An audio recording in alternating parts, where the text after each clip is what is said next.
there and say, well, you're both got guys that are in your late 50s, you're from South Carolina, you're both Republicans, what could you possibly not have in common? Well, let's just start with one's a man of color and one is not. We both had parents that worked in the healthcare system. His mom had changed bedpans. My father was a medical doctor.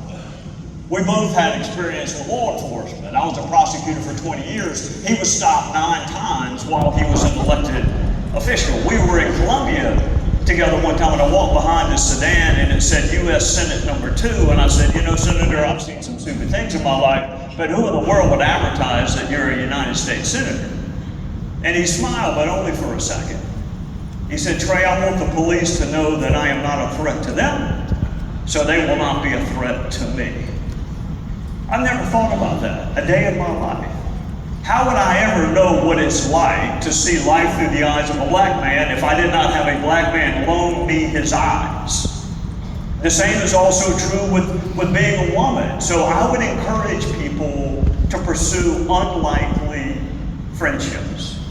The second thing I would encourage us to do, and you're remarkably well suited to do this, remarkably well situated to do this, because your issues really are truly apolitical and bipartisan. The second thing I think we need in this country is a little grace. I'm sitting here with my friend Joe Cunningham from Charleston, who needs no reminder that there was a night when a young man from Lexington, South Carolina got in his vehicle and decided to make the drive to Charleston.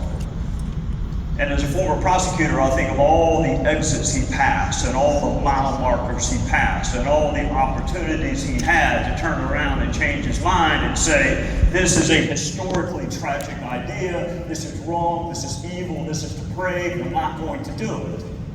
But instead, he drove to a historically significant African Methodist church called Mother Emanuel. And when he got there, the members of that church did exactly what their religion teaches them to do. They welcomed him. They welcomed a stranger. They prayed for him. They literally prayed for this stranger who showed up unexpectedly at their church. And their reward for that was to be shot and killed based on the color of their skin. And so, as you know, in the court system, there's a bond hearing and there's an initial appearance, and the family members came. And the family members did what is absolutely impossible for me to fathom. They said, we forgive you. They forgave the man that killed their family member based on the color of their skin. And we are living in an environment where some families can't even enjoy a holiday meal because of politics. So this notion of a little bit of grace for people that maybe do not have the exact same political orthodoxy, or better yet, do what we do in every other facet of life, which is search until you find that thing we do have in common.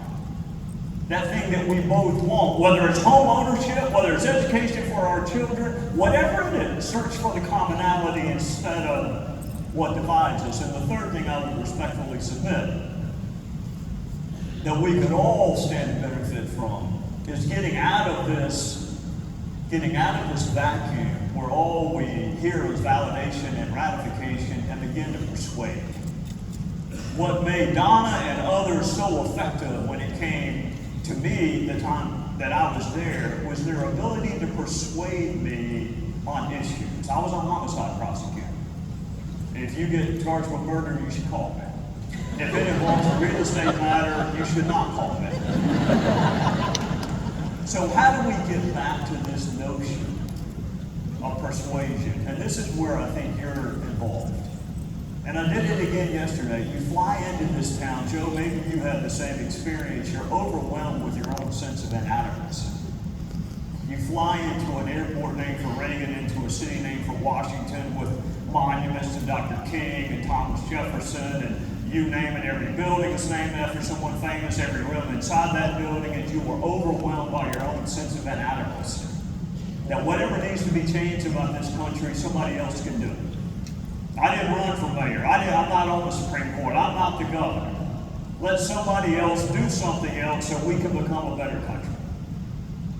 And then even a guy from Spartanburg, South Carolina, eventually figures out that there's another side to the airplane. you look out that side of the airplane and you see these elegant rolling green hills punctuated with white crosses. It is the most tragically beautiful sight from the sky, and I can't name 5 people who are there.